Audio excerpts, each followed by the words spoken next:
नमस्ते एवरीवन, आपका मेरे चैनल में बहुत बहुत बहुत स्वागत है। हे एवरीवन, इतने दिनों बाद मैं मिल रही हूँ। मुझे पता है मैं बहुत लेट कर चुकी हूँ क्योंकि मेरे घर में बहुत सारे लोग थे और आज वो लोग फाइनली जा चुके हैं। तो अब से कल से डेली अपडेट करूँगी, ठीक है? और मैं बिल्कुल ठीक भी हो चुकी हूँ, तो अब कोई प्रॉब्लम नहीं होगी। ओके, तो आज से स्टार्ट हो रही है एक न्यू स्टोरी, जो कि एक मॉडर्न ओमेगावर्स स्टोरी होगी। ये स्टोरी पुराने टाइम की, मतलब 90s के वक्त की होगी, जहाँ पर डिजिटल चीज़ें, फ़ोन्स इस्तेमाल नहीं होते थे। बस एक टेलीफोन हुआ करता था ऑफिस में या फिर कुछ बड़े घरों में, जिससे लोग अपनी बातें पहुंचाया करते थे। और चिट्ठियों का दौर ज़्यादा हुआ करता था। एजुकेशन कम था, बहुत कम ही लोग थे जो एजुकेटेड थे और जिन्हें पढ़ाई का शौक़ था, और ख़ासकर ओमेगास। उन पर बहुत से रेस्ट्रिक्शंस हुआ करते थे। न ज़्यादा उन्हें पढ़ने दिया जाता था और ना ही वो आज़ादी से कहीं आ जा सकते थे। लोग हमेशा उन पर, ओमेगास पर, अपनी रूढ़िवादी सोच थोपा करते थे और आज भी यही स्थिति बरकरार है। ओमेगास की ज़िंदगी में कुछ भी नहीं बदला है। आज भी उन्हें कंट्रोल में रखा जाता है। पढ़ाई से ज़्यादा उन्हें घरेलू कामकाजों पर ध्यान देने को कहा जाता है और अल्फाज को हर चीज़ की छूट दी जाती है। वो कुछ भी कर सकते हैं, अपनी ज़िंदगी का फैसला खुद ले सकते हैं कि वो अपनी ज़िंदगी में क्या करना चाहते हैं।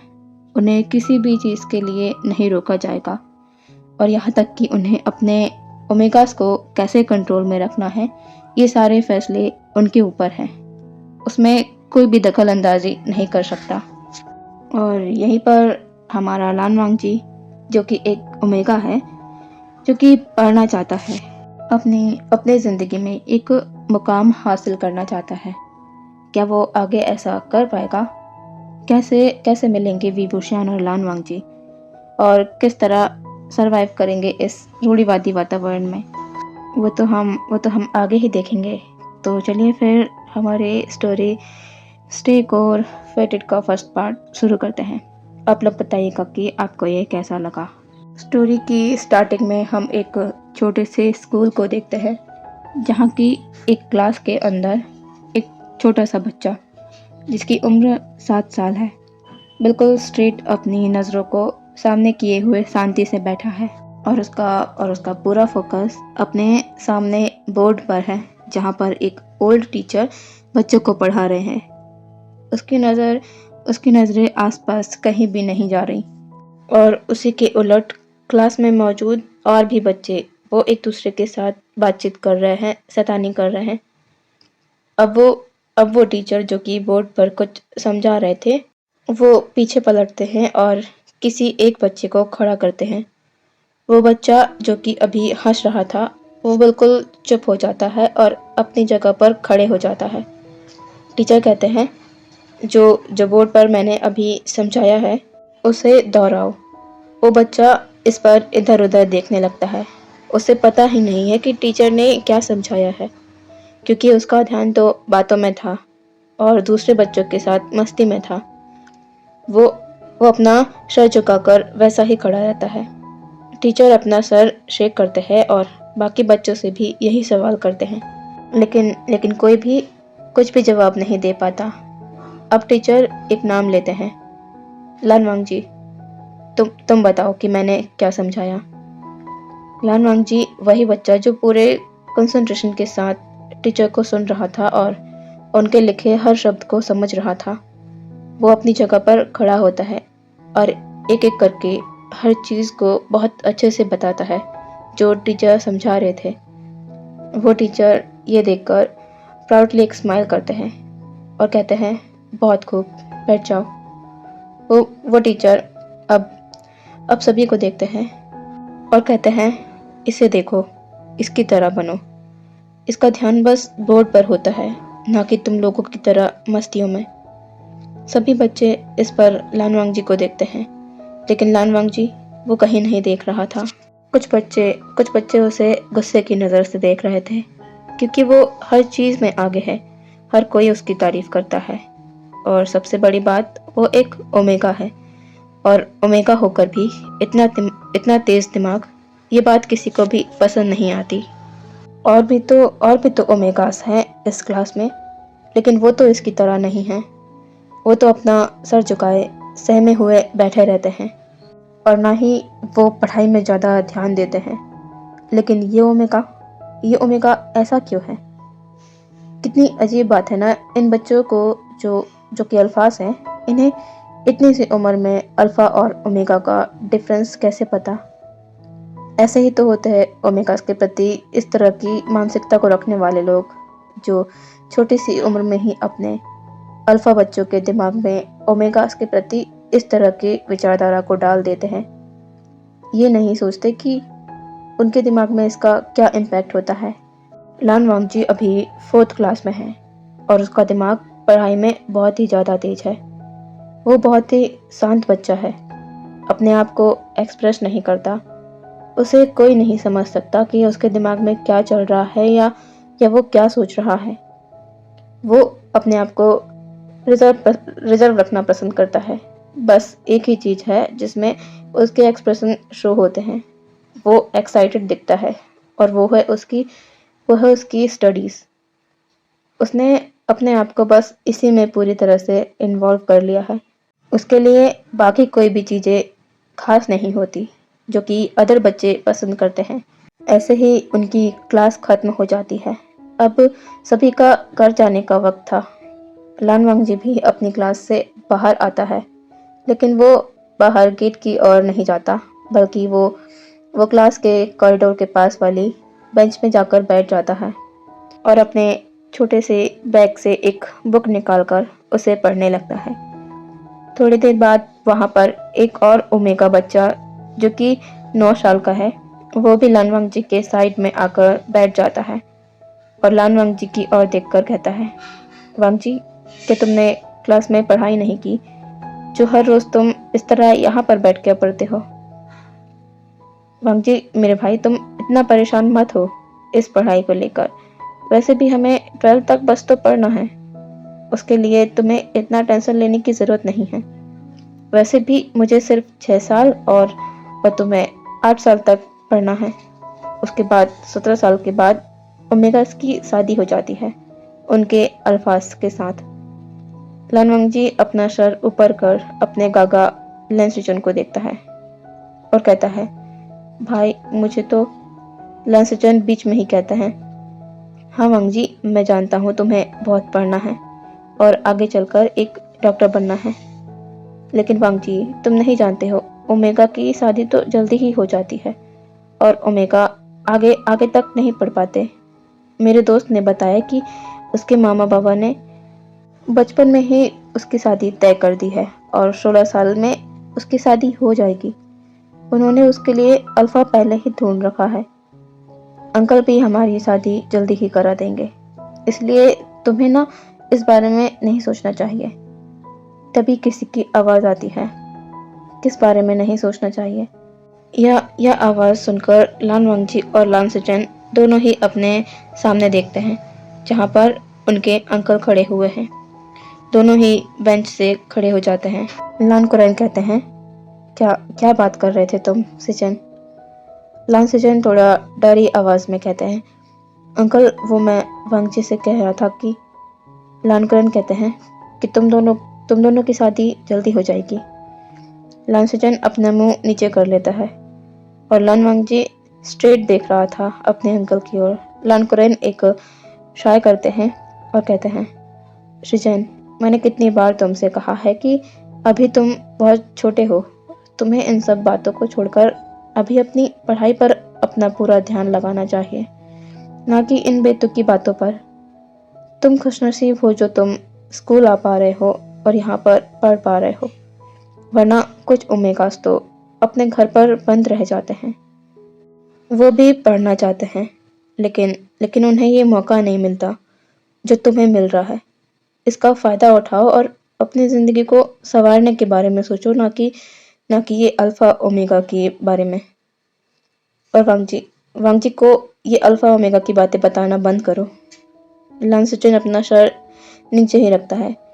लानकुरैन वांग जी के पास आते हैं और उसके सर पर हाथ रखते हुए कहते हैं, वांग जी, तुम जितना हो सके उतना मन लगाकर अपनी पढ़ाई करो।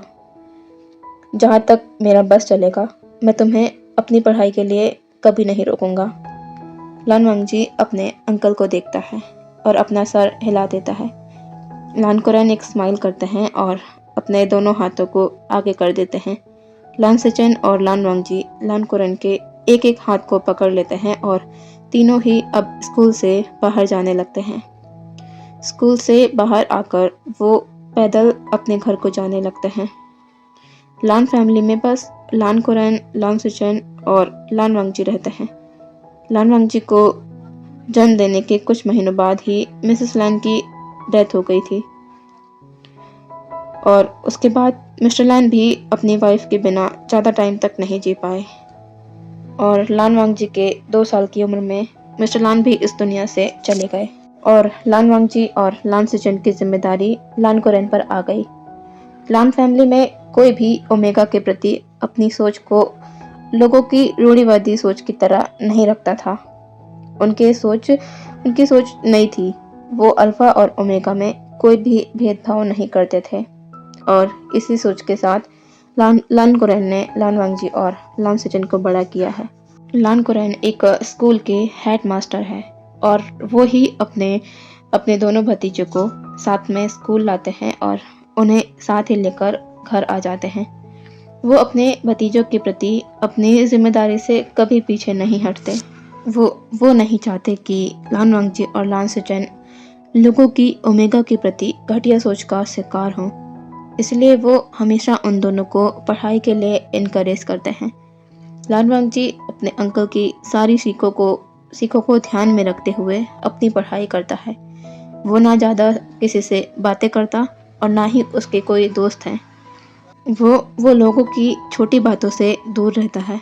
भले लान वांग जी लान सेचेन से छोटा है, लेकिन उसके समझने की क्षमता बहुत ही तेज है। वो सब कुछ समझता है, लेकिन लानकुरैन अपने बड़े भतीजे को उन बातों को सोचने से नहीं रोक पाते जो लान सेचेन को अभी नहीं सोचनी चाहिए। लानकुरैन सोचते हैं शायद बड़ा होकर वो इन सब बातों से बाहर निकल जाएगा, लेकिन उनका ये सोचना गलत निकलता है क्योंकि बड़े होते होते लान सेचेन और भी इस अल्फा ओमेगास के भंवर में फंसता चला गया। लान सेचेन की 12th की पढ़ाई हो जाने के बाद लानकुरैन ने उससे पूछा कि वो इससे आगे कुछ और करना चाहता है, कुछ और पढ़ना चाहता है, लेकिन लानकुरैन लान सेचेन का जवाब जानकर शॉक हो चुके थे क्योंकि लान सेचेन ने कहा था कि अंकल, ओमेगास को ज़्यादा पढ़ाई नहीं करनी चाहिए, उन्हें घर के कामों को सीखना चाहिए क्योंकि उनकी शादी तो जल्दी ही हो जाती है। तो मेरी भी शादी जल्दी हो जाएगी। अंकल लानकुरैन ने उसे समझाया लेकिन वो नहीं समझा। अंकल लानकुरैन समझ गए कि लान सेचेन अपने आप को पूरी तरह लोगों की बातों में ढाल चुका है, अपने ओमेगा दोस्तों की बातों में ढाल चुका है। उन्होंने उसके बाद से इस बात का जिक्र नहीं किया और दूसरी तरफ लान वांग जी की सोच बहुत ही ज़्यादा डिफरेंट थी। वो जैसे जैसे बड़ा होता गया वो और भी ज़्यादा शांत और रिजर्व होता गया। लान वांग जी में कुछ नहीं बदला था, तो वो था उसका स्टडी को लेकर डिटर्मिनेशन। लान वांग जी ने पूरे स्कूल में फर्स्ट पोजीशन पाई थी 12th में। लानकुरैन को इससे बहुत ही ज़्यादा खुशी हुई थी और 12th के बाद जब लानकुरैन ने उससे पूछा कि वो आगे क्या करना चाहता है, तो लान वांग जी ने कहा कि वो मेडिकल की पढ़ाई करेगा और लानकुरैन ने उसकी इस बात को माना और लान वांग जी ने अपनी पढ़ाई शुरू कर दी। पढ़ाई के साथ साथ उसने हॉस्पिटल में एज अ वॉलंटियर भी काम करना शुरू कर दिया और लानकुरैन ने इस पर उसका साथ दिया। वो हमेशा उसे हॉस्पिटल छोड़ने जाते और फिर उसे वापस भी लेकर आते। ये करने की एक वजह है। लान वांग जी अब 16 साल का हो चुका था। लान वांग जी जैसे जैसे बड़ा हो रहा था, लानकुरैन की टेंशन भी बढ़ रही थी लान वांग जी की सेफ्टी को लेकर, क्योंकि लान वांग जी बेहद खूबसूरत ओमेगा था और उसकी खूबसूरती दिन ब दिन बढ़ती जा रही थी, जो बहुत से लोगों की नज़र में भी आ रही थी। इसलिए लान कुरैन लान वांगजी को अकेले अल्फाज से भरी गलियों में आने जाने का रिस्क नहीं लेना चाहते थे, क्योंकि वो लोग पहले ही सभी लोगों की नज़रों में आ चुके हैं, क्योंकि वो लान वांगजी को एक ओमेगा होने के बाद भी आगे बढ़ा रहे हैं। ये बात बहुत से लोगों को पसंद नहीं आई और लोग उन्हें एक अलग ही नज़र से देखने लगे थे। लेकिन लान कुरैन ने लान वांगजी को इन सब बातों से दूर रखा और उसे बस पढ़ाई में फोकस करने को कहा। लेकिन लान वांगजी इतना भी नादान नहीं था जो अपने अंकल की इनसिक्योरिटीज को ना समझ पाए और अल्फाज की गंदी निगाहों को भी। वो एक ओमेगा था और वो अल्फाज को देखकर ही उनके इरादे भांप लिया करता था, लेकिन वो इन सब को इग्नोर किया करता था और उनकी नज़रों में कम ही आया करता था। आज भी शाम हो गई थी। अब लान वांगजी को हॉस्पिटल से अपने घर जाना था। वो हॉस्पिटल के बाहर आकर देखता है तो वहाँ आज उसके अंकल हमेशा की तरह बाहर उसके इंतज़ार में नहीं खड़े हुए थे। शायद उन्हें आज देर हो गई है। लान वांगजी हॉस्पिटल के बाहर गेट पर ही उसके अंकल के आने का वेट करता है, क्योंकि उसके अंकल ने स्ट्रिक्टली ये कह दिया था कि अकेले घर नहीं आना, मैं जब तक ना आऊँ मेरा इंतज़ार करना। लान वांगजी वहीं खड़ा हुआ था अपने अंकल के इंतज़ार में। तभी एक छोटी और एक्सपेंसिव कार, जो कि पुराने ज़माने में हुआ करती थी, वो लान वांगजी के सामने आकर खड़ी होती है। लान वांगजी की नज़र उस कार पर पड़ती है और उसकी पकड़ अपने सामान के बैग, जिसे वो अपने सीने से लगाए खड़ा था, उस पर टाइट हो जाती है। लेकिन उसका चेहरा शांत ही था। वो अपनी नज़रों को उससे हटाकर उस रास्ते की ओर कर लेता है जहाँ से उसके अंकल आने वाले हैं। तभी उसके कान में उस कार के गेट ओपन होने का साउंड आता है और उस कार से एक अल्फा, जो दिखने में 22 या 23 साल का लग रहा था, वो बाहर आता है और उसके फेस पर लान वांगजी को देखकर एक अजीब सी स्माइल थी। वो पहले तो लान वांगजी को अपनी उन घटिया नज़रों से, जिनमें उसके गंदे इरादे झलक रहे थे लान वांगजी के लिए, उन नज़रों से लान वांगजी को ऊपर से नीचे तक स्कैन करता है। लान वांगजी ने बहुत ही ओवरसाइज पैंट और शर्ट, जिसके ऊपर कोट, ओवरसाइज कोट पहना हुआ था, जैसे कि पुराने टाइम में लोग पहना करते थे। उसी तरह उस अल्फा के फेस पर लान वांगजी को देखकर एक स्मिर्क आ जाता है। वो अपने कदमों को लान वांगजी की तरफ बढ़ाने लगता है। लान वांगजी अपनी ही जगह पर खड़ा हुआ था। वो अल्फा लान वांगजी के थोड़ा पास आकर खड़ा हो जाता है और कहता है, हमेशा की तरह बेहद खूबसूरत। मानना पड़ेगा, तुम्हारे जैसा खूबसूरत ओमेगा पूरे शंघाई में कहीं नहीं है। मुझे बस एक ही अफसोस रह गया है कि मेरी नज़र पहले ही तुम पर क्यों नहीं पड़ गई। नहीं तो आज तुम मेरे ओमेगा बनकर मेरे घर पर होते। लान वांगजी उसकी सारी बातों को सुन रहा था, लेकिन वो उसकी बातों पर कोई भी रिएक्ट नहीं कर रहा था और ना ही वो उसकी ओर देख रहा था। वो अल्फा कहता है, हाय तुम्हारी ये अकड़, सच कहूँ तो तुम्हारी ये अकड़ तुम्हें और भी ज़्यादा खूबसूरत बना देती है। फिर मेरा मन करता है कि तुम्हें, ये कहकर वो अपनी आंखें बंद कर लेता है। उसकी बातें बहुत ही ज़्यादा डिस्गस्टिंग थी और ऑफ कोर्स लान वांगजी को भी उसकी बातें डिस्गस्टिंग लग रही थी। वो अल्फा कहता है, आखिर तुम मेरी बातों को मान क्यों नहीं लेते? क्या हुआ अगर मैं शादीशुदा हूँ? तो मैं पूरे ऐशो आराम से रखूँगा, किसी भी चीज़ की कमी नहीं होने दूँगा। बस तुम्हें मेरे अरमानों को पूरा करने में कोऑपरेट करना होगा। तुम उस तरह की ज़िंदगी भी जी सकते हो जिसके लिए बाकी ओमेगास तरसते हैं। मेरी बात मानो। क्यों ये डॉक्टर और मेडिकल के चक्कर में पड़े हो? मेरे साथ चलो और मुझे खुश करो, बदले में सब कुछ मिलेगा। यह कहकर वो लान वांगजी के हाथ को पकड़ने के लिए अपने हाथ को आगे करता है, लेकिन तभी कोई लान वांगजी को अपने पीछे कर उस अल्फा के सामने आकर खड़ा हो जाता है। ये देखकर वो अल्फा अपनी मुट्ठियां कस लेता है और कहता है, मास्टर लानकुरन, आप हमेशा गलत टाइम पर ही आ जाते हैं। लानकुरन थोड़ी कोड वॉइस में कहते हैं, मिस्टर वैन, आपकी यहाँ पर इज्जत है। आखिरकार आप मिनिस्टर वैन रोहान के बेटे हैं और आपको शादीशुदा होते हुए इस तरह की हरकत करना शोभा नहीं देता।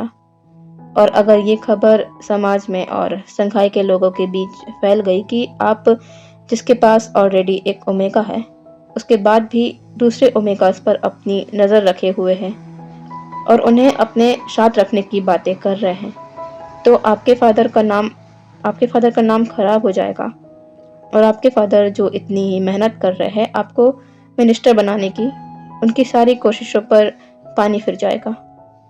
अगर आपका नाम खराब हुआ तो आने वाले इलेक्शन में आपको हारना पड़ सकता है। तो क्या आप यही चाहते हैं? अगर नहीं तो अपनी इन हरकतों को बंद कर दीजिए। यह कहकर लानकुरन लानवांगजी का हाथ पकड़ते हैं और वहां से उसे लेकर तेजी से निकल जाते हैं।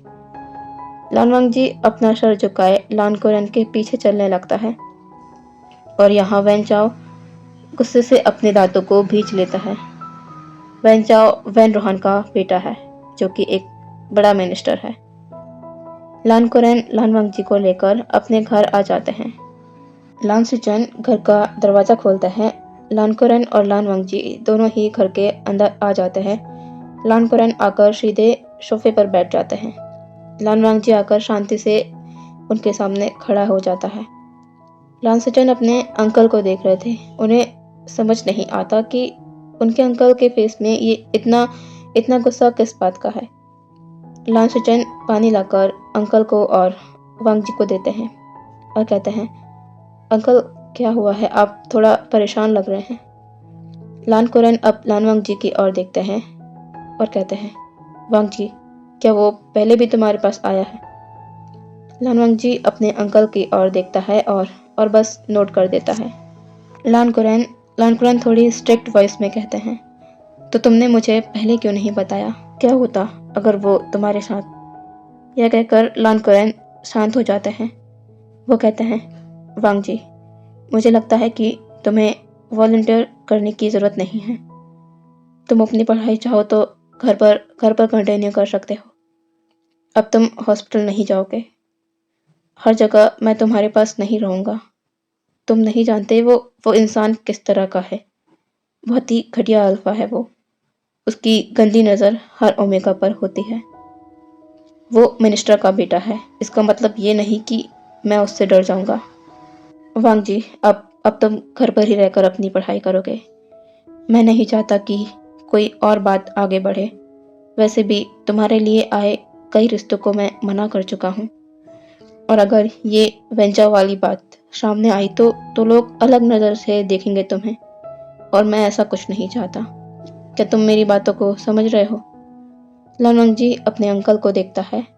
वो हॉस्पिटल जाना नहीं छोड़ना चाहता, लेकिन और ना ही वो अपनी प्रैक्टिस को रोकना चाहता था, पर वो अपने अंकल और भाई की रिस्पेक्ट करता है और वो उनकी चिंता की वजह बिल्कुल नहीं बनना चाहता।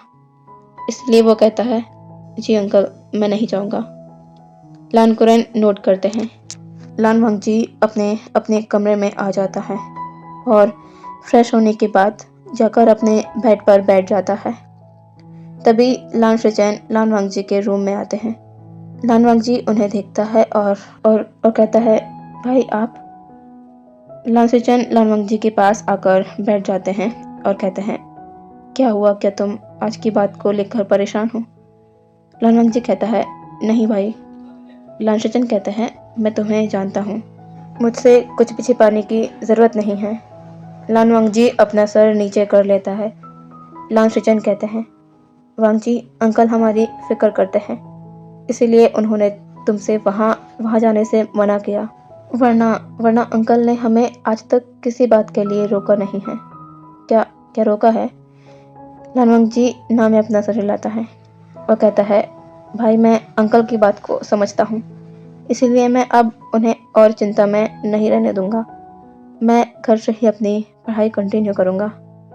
लांसुचन एक स्माइल करते हैं और अपने भाई के सर पर हाथ फेरते हुए कहते हैं, चलो खाना तैयार हो गया है, डिनर करते हैं। मैं अंकल को भी लेकर आता हूँ। लामनोंगजी नोट करता है और लांसुचन वहाँ से चले जाते हैं। तो आज का पहला पार्ट यहीं तक था। मुझे बताइएगा कि आपको ये कैसा लगा, ठीक है? फिर मिलेंगे कल नेक्स्ट पार्ट के साथ। Bye bye.